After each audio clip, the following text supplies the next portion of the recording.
Euh, alors, merci en effet pour votre participation. Bien entendu, nous aurons des temps de questions-réponses un petit peu pendant la présentation. Voilà. Et donc, nous allons en effet voir ce webinaire qui va traiter des outils et des processus de positionnement. Alors, en effet, il nous a semblé intéressant d'aborder ce sujet puisque cette notion de positionnement est importante dans le milieu de la formation. On a un accord national interprofessionnel qui a été signé déjà il y a quelques temps et on a un complément de loi qui devrait justement apparaître d'ici 2023 et qui met vraiment l'individualisation au centre de la formation. Et donc, c'est pour ces raisons que l'on souhaitait aborder en effet ce sujet.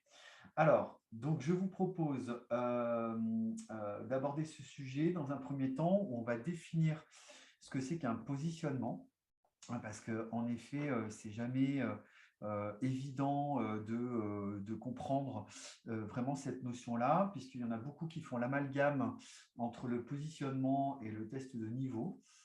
Ensuite, on verra les outils de positionnement qu'il est possible d'utiliser dans le cadre d'une formation.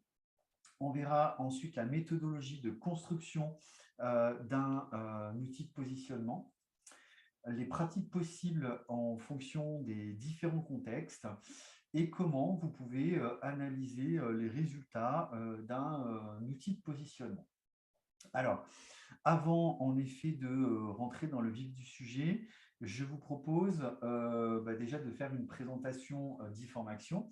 Donc là, moi qui suis-je? Je suis Fabien Spili, je suis gérant de l'organisme e-formation qui a été créé en 2007 et nous sommes spécialisés dans toutes les formations pédagogiques. Donc, nous proposons aujourd'hui le titre de formateur professionnel d'adultes, qui est un titre de niveau 5 qui est homologué en tout cas le niveau 5, qui est homologué par le ministère de l'Emploi. Voilà. C'est une formation d'une durée environ de 500 heures que nous proposons aujourd'hui en mode distanciel. On le propose également en mode blended learning avec du présentiel et du distanciel. On le propose en mode personnalisé et nous le proposons aussi en apprentissage en partenariat avec le CFA IFIR. Nous avons également une deuxième certification que nous proposons, qui est une formation au répertoire spécifique, qui est la formation concevoir et animer une formation avec une pédagogie active. Nous la proposons également à distance, en blended learning, et nous sommes pour cela en partenariat avec un organisme certificateur qui est MMC Formation. Voilà. Nous proposons aussi, bien entendu, d'autres formations courtes. Voilà, tout ce qui est attrait à la pédagogie, que ce soit du face-à-face pédagogique, de la conception, du distanciel, une partie également sur tout ce qui est réglementation, voilà, tout ce qui va, on va dire, tourner autour de l'environnement de la formation. Nous proposons également d'autres prestations. Nous faisons de l'accompagnement à la certification Calliope. Voilà, donc nous avons accompagné déjà pas mal d'organismes de formation, de CFA, de centres de bilan de compétences. Voilà. Nous proposons aussi des conseils sur tout ce qui est digitalisation de formation. Et nous proposons également des ateliers d'analyse de pratique, environ un tous les 2 mois, en partenariat avec une coach professionnelle, Frédéric Mercier, voilà, de MS Evolution. Donc voilà pour la présentation de notre organisme. Je vous propose que l'on rentre dans le sujet, voilà, avec justement ce que c'est qu'un outil de positionnement. Alors, il faut savoir que, en effet, comme je vous le disais en début de webinaire, on fait très souvent l'amalgame entre un outil de positionnement, en tout cas un test de positionnement et un test de niveau. Alors, comment on va pouvoir le définir? On sait que l'outil de positionnement, il va s'agir d'un procédé qui va permettre d'identifier ce qui est acquis en termes de compétences et connaissances et ceux qui doivent faire l'objet d'un apprentissage. Alors, qu'est-ce que ça veut dire exactement? Ça veut dire que on doit, en tout cas, lorsque l'on propose un outil de positionnement, proposer une évaluation au départ, au démarrage en effet d'une formation, et qui va permettre de repérer les acquis que possède déjà l'apprenant au démarrage de la formation. Donc, on va parler généralement des préacquis. Alors, les préacquis, par exemple, signifient que l'apprenant a déjà des connaissances qui sont en lien avec la formation qu'il va suivre dans le cadre, en effet, soit d'un financement CPF, plan de développement des compétences ou autre. Voilà. Donc, l'outil de positionnement, c'est ça. D'accord. Ça va être vraiment ce procédé qui permet d'identifier les acquis. Ce qui veut dire que si jamais, par exemple, vous faites une formation excusez-moi, une évaluation sur un test de niveau en mathématiques, en français, en anglais ou sur tout ce qui est informatique.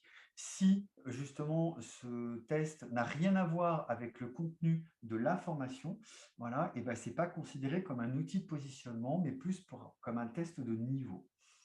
Alors aujourd'hui, on a différents en effet outils de positionnement qui existent. Nous avons le test de positionnement. Alors, on aura l'occasion de revenir dessus dans ce temps de webinaire. On va avoir justement les mises en situation professionnelle. Nous allons avoir les entretiens de positionnement où nous pouvons avoir un mixte. Alors, le test de positionnement, généralement, va permettre de déterminer un niveau de connaissance au démarrage d'une formation. Donc, c'est-à-dire que le test de positionnement, on va surtout l'utiliser pour des formations où on va avoir beaucoup de connaissances à apprendre. La mise en situation professionnelle, là, on est davantage, en effet, sur de la pratique.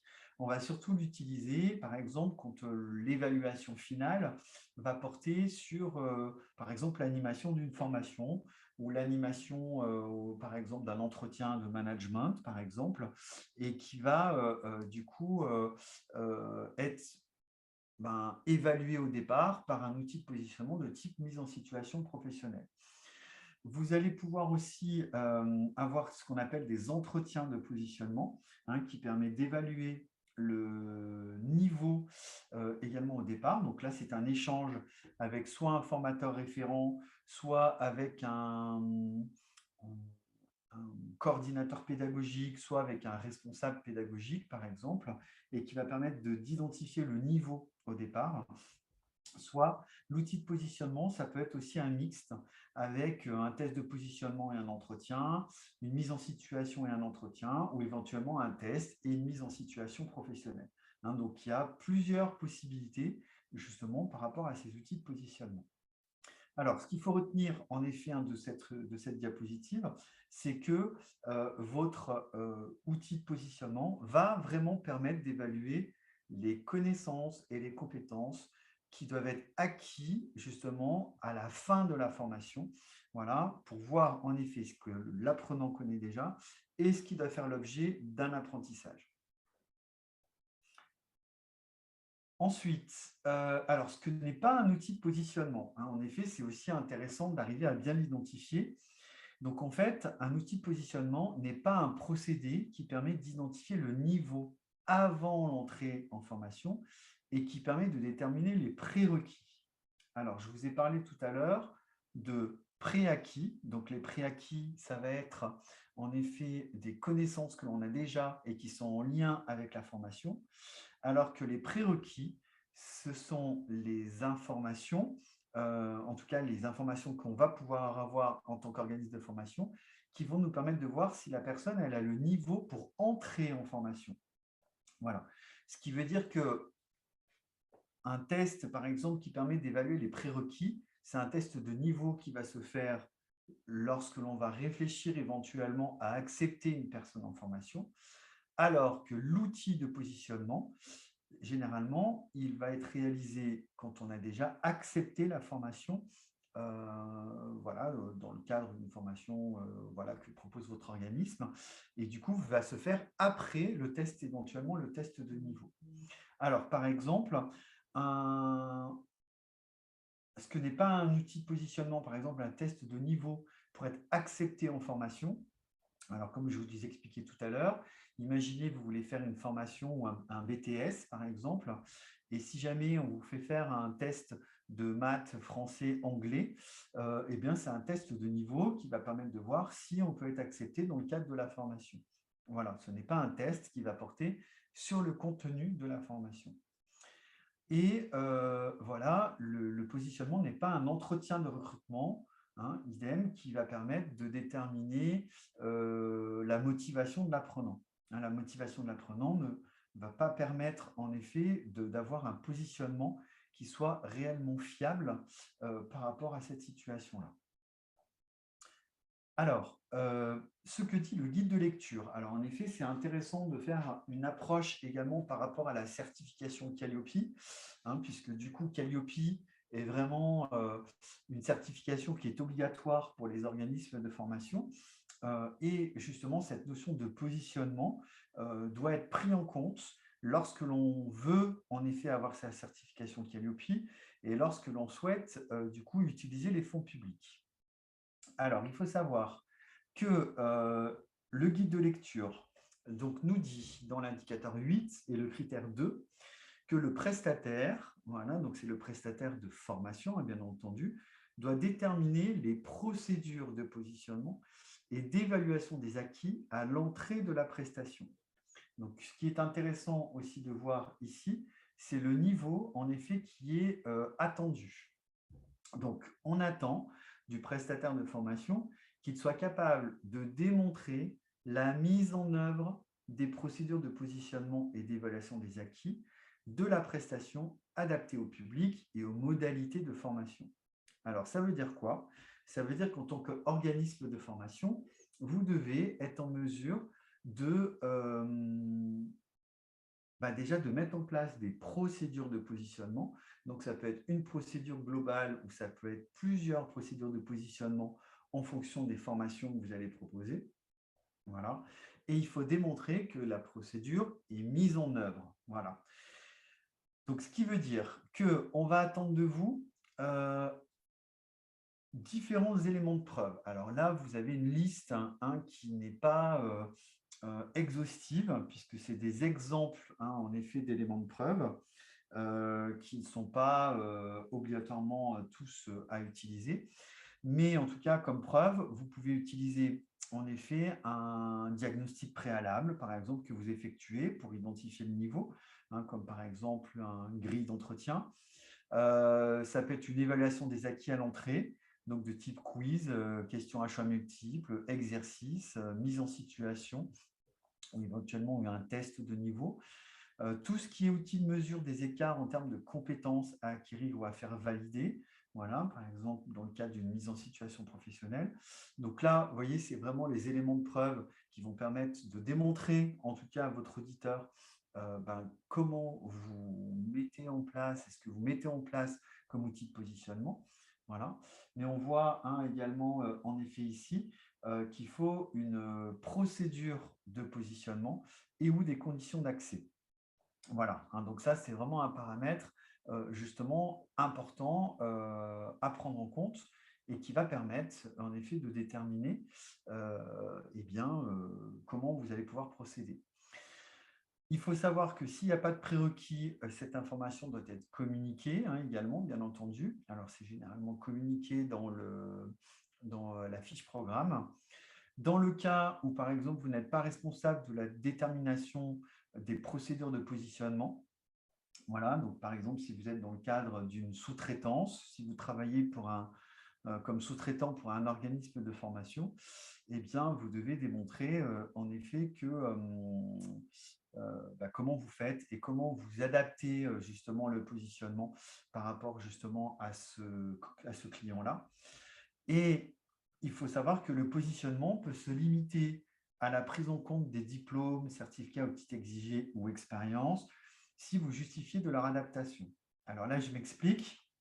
Alors moi-même, qui suis auditeur Calliope, je vais toujours vérifier justement à ce que la personne que j'audite, l'organisme que j'audite, ne soit pas rentré dans une solution de facilité. Par exemple, imaginons que vous proposez un titre professionnel ou bien que vous proposez un BTS, si vous êtes par exemple dans un centre de formation pour apprentis. Imaginons que vous proposez un BTS NDRC, négociation et digitalisation de la relation client.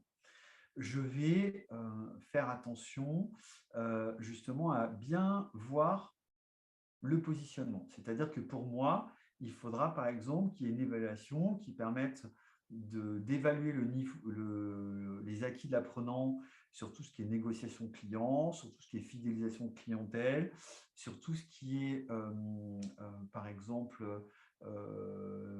mise en place d'un partenariat. Voilà, je vais faire attention à tous ces éléments-là.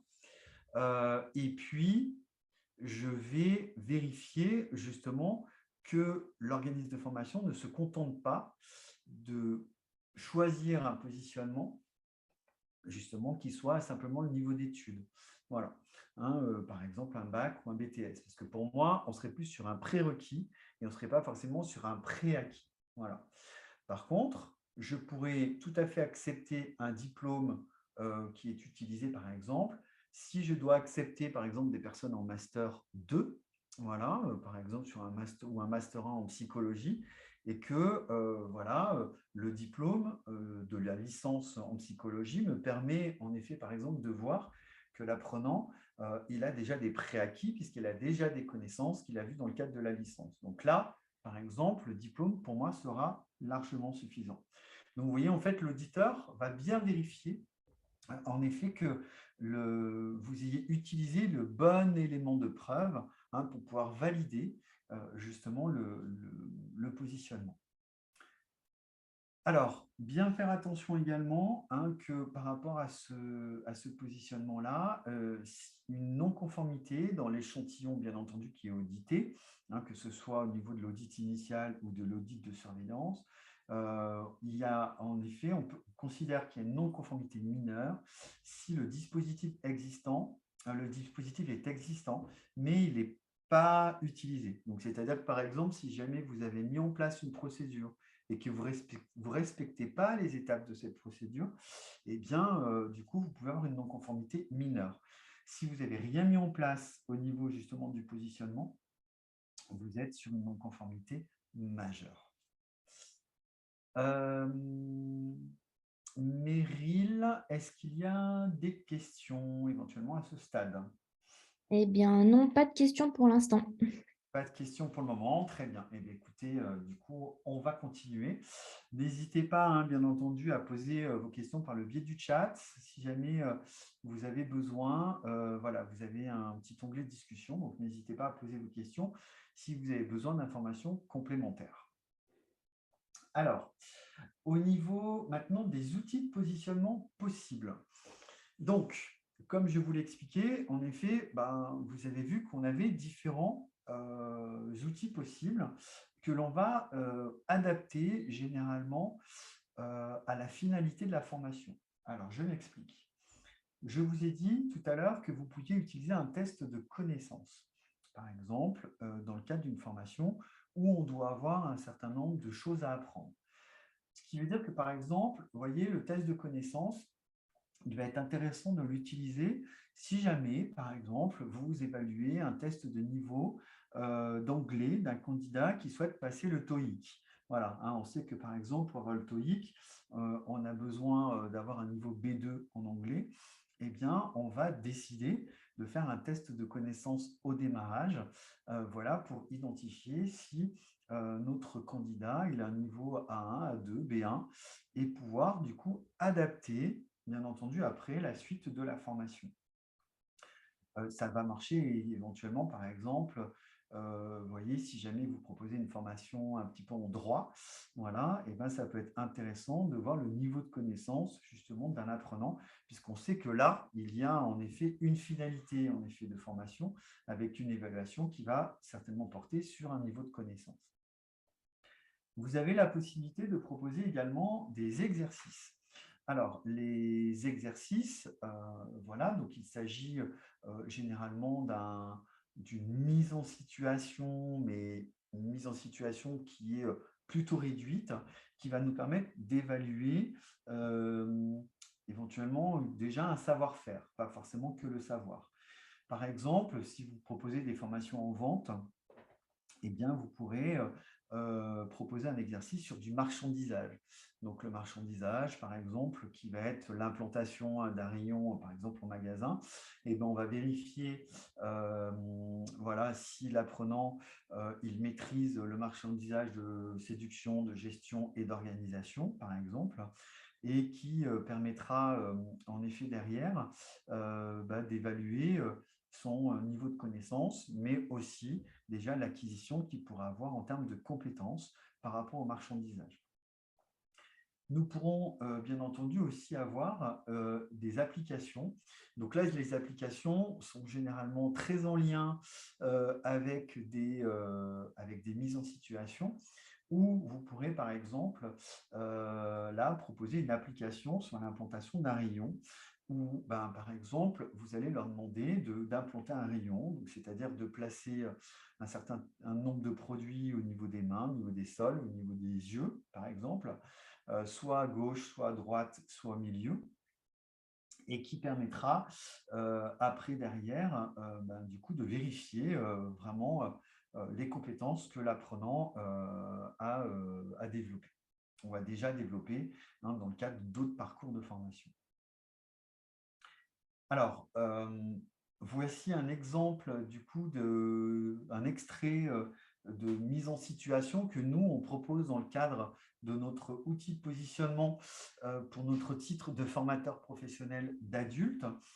Donc, par exemple, on va, sur une des questions, demander à nos candidats de nous donner un exemple de progression pédagogique qu'ils ont déjà construit pour une formation, qui peut être une formation présentielle ou à distance. Et du coup, on va leur demander d'envoyer le document pièce jointe avec l'envoi du présent test. Voilà. Et là, vous voyez que c'est vraiment une mise en situation, puisque là, on a besoin, en effet, que notre apprenant nous explique, en effet, comment il a construit sa progression.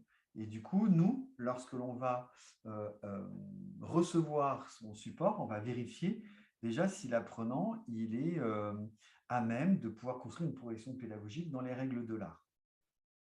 Alors, un deuxième exemple, voilà, par exemple, une question où on va poser, on va leur demander, par exemple, un exemple d'animation qu'ils ont réalisé, voilà, et d'indiquer les techniques pédagogiques qu'ils ont utilisées pour ça.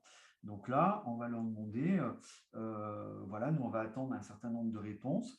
Donc, c'est-à-dire que nous, quand on va corriger le test, on va attendre que l'apprenant nous parle de la dynamique collective, qui nous parle de la dynamique d'apprentissage, qui nous explique comment il entretient et motive les apprenants, comment il exploite les interventions des différents apprenants, qui respecte les principes de la relation formative. Voilà, donc dans la réponse en effet de l'apprenant, on va se rendre compte déjà s'il connaît un certain nombre de techniques pédagogiques et s'il dissocie bien, par exemple, la pédagogie de l'andragogie, et puis, par exemple, si il n'est pas trop descendant dans son animation. Un autre exemple de mise en situation, voilà, par exemple, sur le titre de responsable manager de la distribution, voilà, qui est un titre, en effet, sur lequel moi j'ai créé un outil de positionnement pour pouvoir adapter des parcours de formation. Donc là, en effet, il s'agit d'une étude de cas de marketing où on a un dossier sur tout ce qui est gestion de projet et sur tous les aspects budgétaires, où là, on a donné en effet toute une mise en situation au candidat. Il a un projet de réimplanter le rayon pet food. Donc, en gros, c'est pour tout ce qui est alimentation pour les animaux. Voilà, car il a remarqué que les résultats du rayon n'ont pas été concluants. Voilà, que le chiffre d'affaires a baissé de 12%. Et voyez, on va lui poser du coup deux questions. Voilà, à l'aide des éléments d'annexe 5, de calculer le seuil de rentabilité du projet et à l'aide en effet des documents qui disposent en annexe 6, d'analyser le plan de financement d'un projet, le plan de trésorerie, la valeur actuelle nette et l'indice de profitabilité, et indiquer si justement l'ensemble est conforme. On leur demande aussi de justifier justement leur réponse.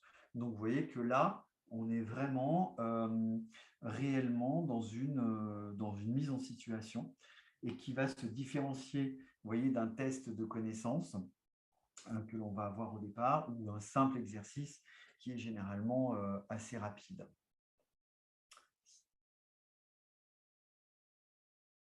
Alors, autre outil de positionnement en effet possible à utiliser va être l'entretien de positionnement. Alors, l'entretien de positionnement, donc là, vous voyez un extrait également d'un entretien de positionnement que nous, on utilise dans le cadre de notre titre de formateur professionnel adulte. Voilà, où vous voyez, on peut très bien avoir justement un support, un test, en effet, une mise en situation qu'on va envoyer à l'apprenant.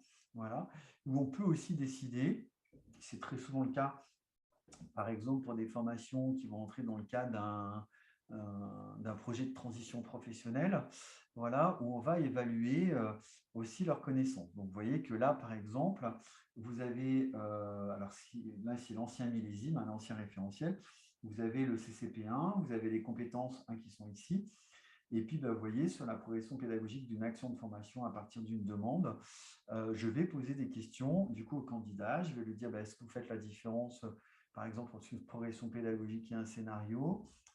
Est-ce que vous allez faire la différence? Qu'est-ce que pour vous la pédagogie? Qu'est-ce que l'andragogie? Quelles sont les normes NFX? 50760, 50756. Et vous voyez, en fonction des éléments de réponse, je vais ensuite cocher, du coup, si mon apprenant, il est plutôt sur un niveau de connaissance où il n'a pas du tout de connaissance. Est-ce qu'il il les connaît de manière théorique? Est-ce qu'il utilise ces aspects à titre professionnel? Ou bien est-ce qu'il a une très bonne maîtrise des sujets? Voilà. Parce qu'en effet, il faut savoir que la finalité de votre positionnement aussi, c'est qu'après, derrière, vous puissiez adapter un parcours de formation en fonction déjà des connaissances et des compétences que l'apprenant possède au démarrage de la formation. Donc voilà, ensuite je vais poser des questions sur le scénario, sur les activités d'apprentissage, sur les ressources pédagogiques, donc tout ce qui va permettre en effet de bien identifier le niveau de démarrage. Meryl, est-ce qu'il y a une question? Oui, j'ai une question. Oui.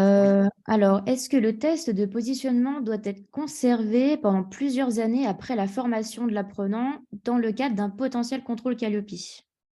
Alors, c'est une question qui est très intéressante. Donc, en effet, on va dire que vous devez le garder au moins pendant 3 ans. Voilà, même si l'auditeur ne doit généralement pas forcément remonter sur une formation de plus d'1 an.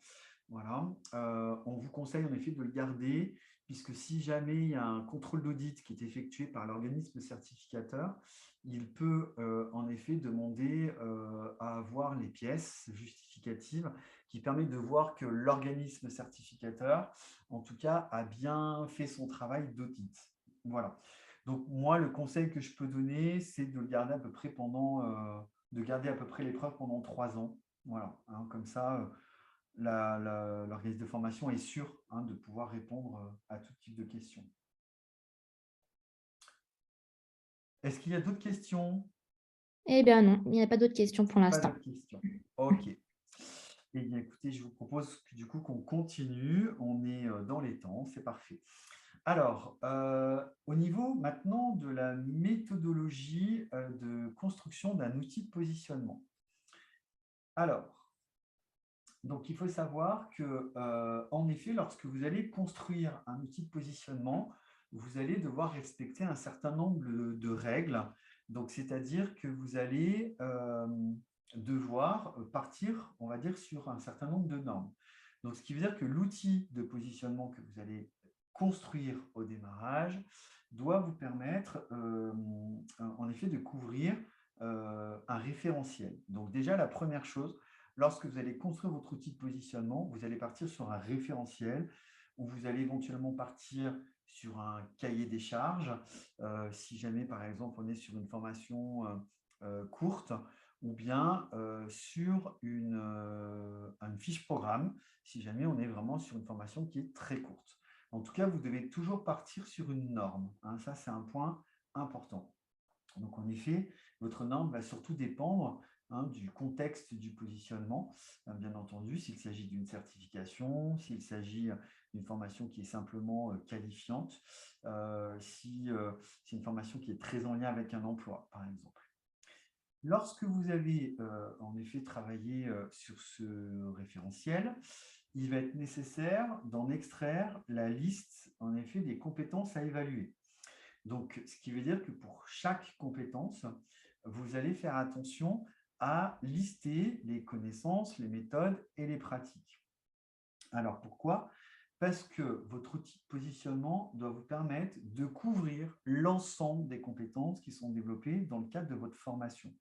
Donc, imaginons que vous avez 10 compétences dans votre référentiel de certification. Eh bien, l'outil de positionnement devra permettre de balayer les 10 compétences. Vous ne pouvez pas proposer un outil de positionnement qui ne valide qu'une certaine partie des compétences, puisque sinon, vous ne pourrez pas forcément adapter ensuite derrière votre parcours de formation. Donc, vous devez lister les compétences, vous devez ensuite, dans chaque compétence, lister les connaissances, donc les savoirs, les méthodes et pratiques, les savoir-faire, mais il peut s'agir également des savoir-être. Pourquoi? Parce qu'ensuite, pour chaque élément que vous allez lister, voilà, en tout cas, surtout en termes de compétences, vous allez faire attention à rechercher des questions, rechercher éventuellement des exercices, rechercher une mise en situation, voilà, qui permettra de mettre en œuvre l'évaluation des acquis du candidat au démarrage de sa formation. Alors, bien entendu, vous voyez ce que vous allez proposer, c'est-à-dire un quiz, un exercice ou une mise en situation, devra aussi être en lien avec le référentiel, ce qu'on appelle le référentiel de certification, qui permettra de voir comment est évalué l'apprenant à la fin.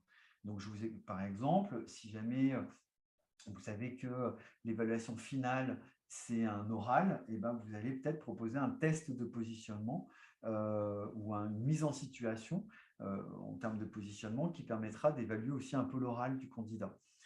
Si jamais l'évaluation finale est réalisée sous forme, par exemple, d'études de cas, et ben vous proposerez peut-être plus une mise en situation écrite dans le cadre du positionnement, hein, pour permettre en effet déjà de s'adapter, d'adapter le positionnement à l'outil. Ensuite, hein, bien entendu, lorsque vous aurez réfléchi éventuellement aux questions, aux exercices et aux mises en situation, eh bien, vous allez construire les documents nécessaires pour le déroulement du positionnement. Alors, afin en effet de mettre en place après par la suite ce positionnement, bien entendu, vous avez construit le document. Il va être nécessaire aussi de construire, donc bien entendu finaliser l'outil, mais aussi de construire la grille de positionnement, c'est-à-dire la grille qui va vous permettre ensuite de pouvoir analyser les résultats qui sont nécessaires pour pouvoir valider que telle ou telle compétence est validée, que l'apprenant n'en a pas forcément besoin, ou telle connaissance est sue, et que du coup, on peut éventuellement diminuer la durée de la formation. Ensuite, bien entendu, lorsque vous aurez mis en place le test de positionnement, vous allez remplir du coup la grille que vous aurez construite. Voilà, donc votre grille doit être suffisamment explicite, hein, pour pouvoir être utilisée par quelqu'un d'autre que vous, par exemple, hein. Ensuite, vous allez analyser, du coup, bien entendu, les résultats et vous allez ensuite adapter le parcours, hein. Donc, je vous propose, du coup, d'aborder ce point-là un petit peu plus tard dans le webinaire, voilà, pour que vous ayez une vision un petit peu de l'adaptation qui est possible en termes de parcours. Alors, en termes d'adaptation, je vais vous montrer un exemple, voilà, qui reste assez visuel. Imaginons que votre positionnement, donc là on part sur une formation généralement qui est assez longue, voilà. Imaginons que vous avez une formation qui débute le 1er septembre, voilà, et une autre et qui se termine le 28 février. Voilà, vous avez 6 modules, on va simplifier. Vous avez le module 1, le module 2, 3, 4, 5, 6. Vous avez aussi une formation qui est identique, une qui commence le 1er mars et qui finit le 31 août. Voilà, donc j'ai essayé de simplifier, bien entendu, le plus possible pour que ce soit facilement compréhensible. Eh bien, par exemple, votre outil de positionnement, donc votre thèse, votre mise en situation, votre entretien, vous voyez, là, vous permet de voir que l'apprenant A, il a besoin du module 1, du module 2, du module 4 et du module 5. Vous aurez fait un positionnement sur l'ensemble des modules, d'accord, puisque vous aurez identifié toutes les compétences, vous aurez identifié tous les savoirs, toutes les pratiques et les méthodes à appliquer, et vous vous êtes rendu compte que l'apprenant, il avait déjà des connaissances sur le module 3, il avait déjà des connaissances sur le module 6, donc du coup, il n'a pas besoin de suivre ces 2 modules-là. Ensuite, vous vous rendez compte que l'apprenant B, lui, il a besoin du module 2 jusqu'au module 6, il n'a pas besoin du module 1. Pareil, parce qu'on a identifié dans son positionnement qu'il avait déjà des connaissances et des compétences dans le module 1. Ensuite, vous avez l'apprenant C, voilà, où on se rend compte, en effet, que, eh bien, il a déjà des connaissances, en effet, sur le module 1, sur le module 5 et le module 6. Donc, il va suivre le module 2, 3 et 4. Sur le module D, là, l'apprenant D, il a besoin, par exemple, de l'intégralité des contenus. L'apprenant 5E, pardon, excusez-moi, je me mélange. L'apprenant E, il a besoin du module 4, 5, 6. Et l'apprenant F, lui, qui, voyez, nous a fait une entrée en formation un petit peu plus éloignée. Du coup, lui, il a besoin du module 6, mais il a besoin du module 1 et 2. Donc, lui, il pourra justement intégrer le deuxième groupe, voilà, où il sera avec un groupe sur le module 6, il sera avec un deuxième groupe pour le module 1 et 2. Voilà. Et donc, vous voyez, l'avantage, en effet, de l'adaptation du parcours suite à l'outil de positionnement, et que ça va vous permettre aussi de pouvoir proposer des formations en entrée et sortie permanente. Est-ce qu'il y a des questions, Meryl? Ou est-ce que je peux Non, continuer? oui, tu peux continuer, pas de questions pour l'instant. Super, très bien, merci. Je regarde mon timing parce que c'est déjà 1h moins quart. Ok, alors sur les pratiques possibles maintenant, il faut savoir en effet que vous avez différentes pratiques qui sont possibles pour une formation courte, pour une formation longue, pour une formation qui est personnalisée ou pour une formation en effet qui est plutôt collective. Alors, il faut savoir que, en effet, pour une formation courte, si vous faites une formation d'une journée ou si vous faites une formation, par exemple, de 2 jours, il n'est pas toujours simple, en effet, de proposer le positionnement aussi à l'intérieur. Donc, en fait, le conseil que je peux vous donner sur une formation d'une journée, ça va être de faire le test de positionnement en début de formation. Voilà, ce qui vous permettra, en effet, derrière, de pouvoir ensuite proposer on va dire, éventuellement une correction, voilà, et de pouvoir adapter ensuite le parcours de formation. Voilà, donc vous pouvez très bien faire un petit test, par exemple, d'une vingtaine de minutes et qui va permettre derrière d'adapter la formation, votre journée de formation. Vous pouvez aussi, bien entendu, pourquoi pas, proposer un test d'auto-positionnement, même si le test d'auto-positionnement, il n'est pas suffisant. Voilà. Le test d'auto-positionnement, il permet en effet de valider un certain nombre de points que l'apprenant pense connaître, mais en effet, s'il ne le connaît pas, eh bien, on ne le sait pas forcément parce qu'on n'a pas évalué par nous-mêmes, par un test, par exemple, qu'il avait ces connaissances-là. Donc, du coup, le test d'autopositionnement va se compléter généralement à un test en début de formation. Voilà, sachant que le test d'autopositionnement, vous pouvez bien entendu le demander en amont, bien entendu, du démarrage de la formation.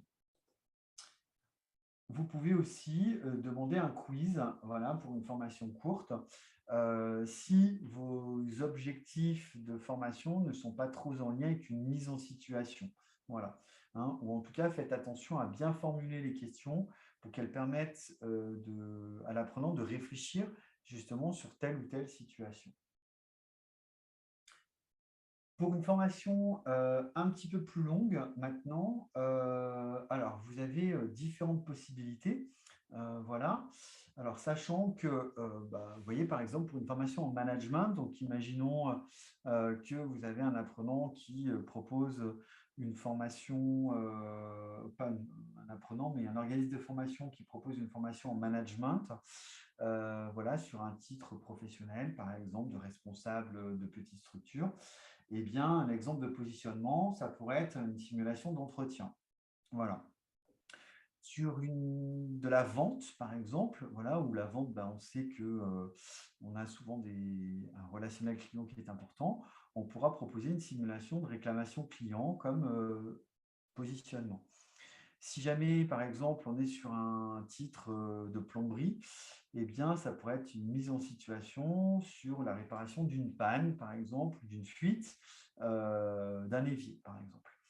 Si on est sur de l'anglais, ça pourrait être un test de niveau, comme je vous le disais tout à l'heure en début de webinaire, sur un niveau A1, un niveau A2 ou un niveau B1, par exemple, voilà, qui permet de déterminer, bien entendu, les acquis justement de l'apprenant. En gestion, ça pourrait être le calcul d'un seuil de rentabilité. En technique de recherche d'emploi, ça peut être par exemple une simulation d'entretien d'embauche. Hein.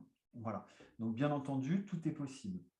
L'essentiel, c'est vraiment d'arriver vraiment à trouver le bon outil, voilà, à la bonne formation. Alors, dans le cadre maintenant d'une formation collective ou d'une formation individuelle, il faut savoir que le positionnement, en tout cas, va ensuite permettre derrière d'adapter le parcours de formation. Voilà, hein. Alors, généralement, quand on est sur une formation longue, sur une formation courte, très souvent, vous allez adapter la formation, mais vous n'allez pas forcément avoir une baisse du contenu, puisque parfois, vous pouvez avoir des clients qui vont vous demander 2 jours de formation et qui vont envoyer leurs salariés, hein, du coup, en formation. Et bien, c'est ce qui va permettre, du coup, derrière, de pouvoir avoir plus ou moins un contenu qu'on va adapter. Par contre, dans le cadre d'une formation longue, on peut adapter, en effet, complètement la durée de la formation. Donc, ce qui va être intéressant derrière le test de positionnement, c'est de pouvoir, par exemple, proposer des classes virtuelles en format synchrone, par exemple, où du coup, chaque apprenant pourra du coup s'intégrer à une classe virtuelle spécifique avec d'autres apprenants. On pourra bien entendu aussi, si on est sur une formation collective, proposer en effet du présentiel. Hein, si jamais vous avez un pool d'apprenants, on va dire à peu près entre 6 et 8 apprenants, eh bien vous pouvez, pourquoi pas, proposer du présentiel. Ou vous pourrez proposer aussi ce que l'on appelle du distanciel en asynchrone, c'est-à-dire une formation où vous aurez par exemple du contenu qui sera directement en ligne. Voilà.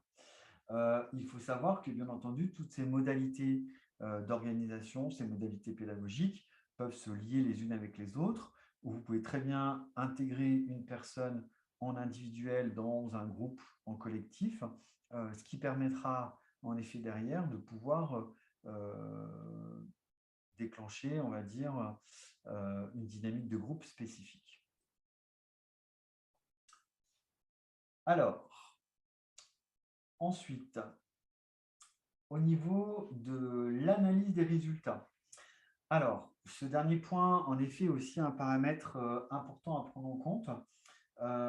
Donc, il faut savoir que lorsque vous avez fait votre test, soit votre mise en situation professionnelle, soit en effet proposer l'entretien, il va falloir corriger justement le résultat et arriver à identifier les acquis et ce qui ne l'est pas. Ensuite, vous allez remplir la grille Et vous allez ensuite proposer des aménagements de parcours en fonction de ces éléments-là. Voilà. Alors, pour vous montrer un petit peu plus en détail, voilà ce que l'on va pouvoir faire dans le cadre, en effet, d'un positionnement. Alors, je vais vous montrer un exemple de positionnement qui a été effectué auprès d'un apprenant que nous avons eu justement l'année dernière. Voilà. Où là, en effet, on était sur un titre de formateur professionnel d'adultes. Et vous voyez, en fait, alors pour reprendre l'exemple que je vous ai montré tout à l'heure, j'ai posé un certain nombre de questions, donc vous voyez, sur toutes les compétences. Voilà. Et en fait, ce qui est important, c'est de toujours indiquer ici une justification. Alors, tout simplement parce que vous avez parfois des financeurs qui vous demandent les outils de positionnement. Voilà, donc ça permet d'identifier que vous avez bien fait votre job. Et puis, tout simplement, ça permet aussi de revenir parfois sur des documents dans le cadre d'un suivi, par exemple, qu'on a fait avec un apprenant. Donc là, vous voyez, on se rend compte que, par exemple, le candidat différencie la progression et le scénario, mais par contre, il n'a pas de connaissances sur l'andragogie ni sur les différentes normes. On se rend compte également sur l'animation d'un temps de formation collectif que le candidat connaît le contenu global, mais il a besoin d'un approfondissement, car il a du mal à changer de méthode. Voilà, par exemple, il est sur une méthode qui est trop descendante. Ensuite, on se rend compte que sur la compétence sur tout ce qui est cadre réglementaire des marches sociales, il a des bonnes connaissances sur la lutte contre les discriminations, mais par contre, il n'a pas de connaissances sur la réglementation Equality, par exemple. Donc, vous voyez, en fait, tous ces paramètres voilà, permettent d'identifier en effet que l'apprenant il a des connaissances, voilà, puisqu'il a certaines compétences qu'il a validées, et il y en a d'autres où il n'a pas de connaissances. Donc, en fait, vous voyez ici, ça me permet de voir que l'apprenant, il n'a pas besoin, suite au positionnement, des compétences 2, 3, 5, 7, 8, 10, 11, 12. Ouais, là, par exemple, là, on est sur la compétence 10, là sur la compétence 11 et là sur la compétence 12. Voilà, donc là, on le valide parce qu'on se rend compte qu'il a un niveau de connaissance nécessaire. Par contre, sur la compétence 13, on se rend compte qu'il n'a pas besoin, qu'il a besoin justement de la formation parce que là, il a des confusions entre l'analyse et de pratique et une évaluation, par exemple. Voilà. On se rend compte également qu'il n'a pas besoin de la 3, vous voyez, celle-ci. Voilà, il n'a pas besoin de la 2, celle-ci. Il n'a pas besoin de la 5 parce qu'il a un bon niveau de connaissance. Donc, vous voyez, on l'a décomposé, on l'a dispensé de la compétence 2, 3, 5, voilà, 7, 8, 10, 11, 12, par exemple. Voilà. Ce qui permet ensuite d'avoir un nombre d'heures estimé et de déterminer justement le financement possible pour la formation. Voilà. Alors,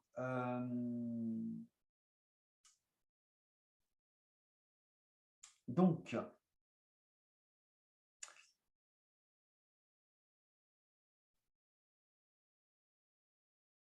on va repartager l'écran. Voilà. Alors, du coup, nous avons terminé la présentation de ce webinaire.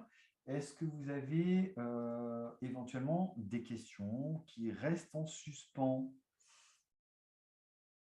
Non, il n'y a pas d'autres questions.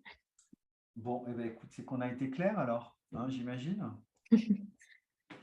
Bon, écoutez, je vous remercie.